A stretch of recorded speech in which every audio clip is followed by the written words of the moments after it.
Bryant Hess asks me on Quora, can I get in trouble for using a brand name as my artist name? I'm Andrei Mincov, the founder of Trademark Factory, and here's my answer to this question.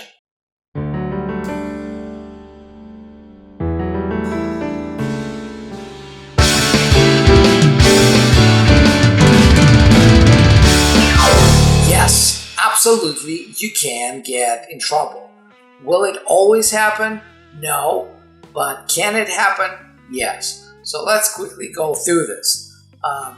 First thing it depends on is how well known that brand name is. If it's some obscure name that just happens to be the same name that you've always wanted to use as your artist name, it's probably okay. You'll be able to get away with that unless their brand or their trademark brand, I'm assuming, is too close to what you do, not just from the perspective of the brand itself, but also from the perspective of goods and services that they deliver.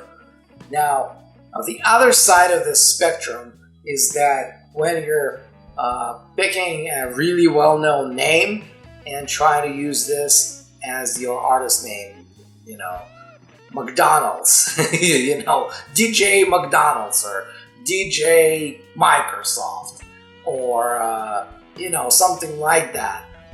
That could get you in trouble relatively easily.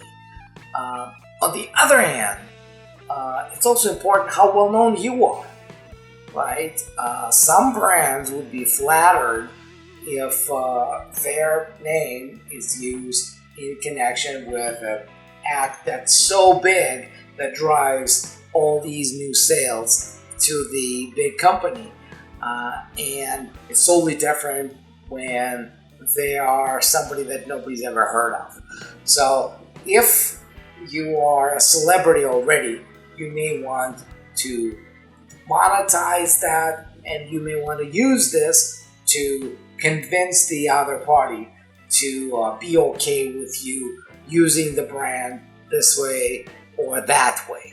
If you're little known, you don't have that argument. So what's going to happen is if you say, well, let me keep using this, their question will be, and who are you? Right? Who are you? Because if they're well known and you're not, you adopting their name creates a problem. And if it creates a problem for them, it also creates a problem for you. So in normal situations, you wouldn't use it. So if you can prove that your artist name has nothing to do with their brand name, you might be able to get away with that. But the less known you are and the more well-known they are, the less of a good idea this is. Ashley asks me on Quora, can you buy a trademark that's no longer being used or has a dead status? Now, this really depends on what you mean by buy a trademark. If the question is about can you actually get somebody to sell you what used to be a registered trademark but now has a dead status because it's no longer in use, the answer is no, because a dead trademark is really no longer active on the Trademarks Office's records, so it's not something that can be assigned. They won't let you do that. If you mean, can you register the trademark that's the same as a trademark that's marked as dead because it's no longer used, then it's a totally different question. The answer to that question is probably yes, you can. There are a few exceptions. The first exception is if the trademark is dead, but the owner of that trademark is still actively using it. They just forgot to, take notice of some formalities and renew it on time. That could be a problem. So you'd be able to file it, you'd be able to get it approved, but they'll probably be able to successfully oppose it. And somewhat similarly, even if they're not using it, but the mark is so well known and they're so well known, there are situations when a really well-known owner of a really well-known trademark that's currently dead could successfully oppose an application by somebody who wanted to get the similar brand even though they were no longer using it. So in most cases, yes, you can get away with registering a trademark that's now marked as dead, but you have to do your due diligence, you have to do your research and confirm to yourself that it's not dead because of an oversight, but they're really no longer using the mark. Even Lipschultz asks me on Quora, when is it safe to put the trademark symbol in front of something? Well, there's really two trademark symbols. There's a TM, which you can place next to your trademark anytime you want. You don't need to have anybody's permission to put a TM next to your trademark. You don't need a lawyer, you don't need the government. All you need is somebody who can place TM next to your brand. A TM means it's an unregistered trademark. You think it's your brand, and you want the world to know that you think it's your brand. That's all it does. The second symbol is the R in a circle, which means you think it's a trademark, and the government agrees to give you the legal tools to help you enforce your brand against anybody else in the same space. That's what registering a trademark does. So you cannot place the R in a circle symbol unless your trademark is registered. So, and the tricky part here is that trademarks are registered on a per country basis. So in some cases, when you put the R in a circle next to your trademark because you thought your trademark was registered, it could be registered in some places but not others, and that could, in theory, get you in trouble in some other jurisdictions. So make sure that if this is important, that you protect your brand in your most important jurisdictions, and you may have to even have a disclaimer that on your marketing materials that whatever the name is your registered trademark in one country, the other country, and so on and on and on, right? And some brands, they just keep the TM and they have an asterisk and that says we are registered in all of these countries. So really, it's a combination of marketing and legal in terms of how you want it to look like, how you want to let the world know about your rights. But the important thing here, the important lesson is that TM you can put whenever you want, and R you can only put after your trademark is registered. Jordan Hernandez asks me on Quora, why is copyright and trademark an important aspect of the world's economy? But look around you. IP, intellectual property, is everywhere.